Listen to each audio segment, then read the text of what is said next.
দেখুন আজকে আমি আমের চাটনি করে দেখাবো। এই যে অনেকজন দেয় না পাঁচফোড়ন তেল এইসব দিয়ে, না ওইসব দিয়ে না, আমি দেখুন চিনি দিয়ে আগে সিরামটা তৈরি করে নিলাম। এই যে এরকম করে। এবার আমটা আমি গ্রেটারে সব পুড়ে নিয়েছিলাম, নিয়ে নুন হলুদ মাখিয়ে রেখে দিয়েছিলাম যাতে আমটা নরম হয়ে যায়। এবারে সিরামটা হয়ে গেল, এবার আমটা আমি দিয়ে দিলাম। আমটাতে নুন হলুদ ভালো করে দিয়ে দিয়েছিলাম, যে যেমন নুন খাবেন দেবেন। এবার এই সিরামটা দিয়ে ভালো করে সিদ্ধ করে নেবেন।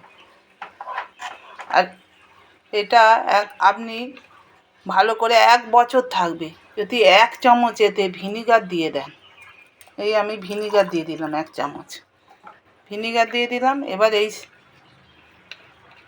এই চাটনিটা এখন আপনার 1 বছর থাকবে, তেল চিটেও গন্ধ ছাড়বে না, তেল দিলাম না।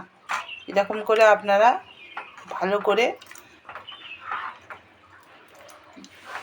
করে তৈরি করে রেখে দেবেন। আমটা যেরকম টক সেই বুঝে মিষ্টি দেবেন, আপনারা যে যেমন মিষ্টি খাবেন সেরকম দেবেন।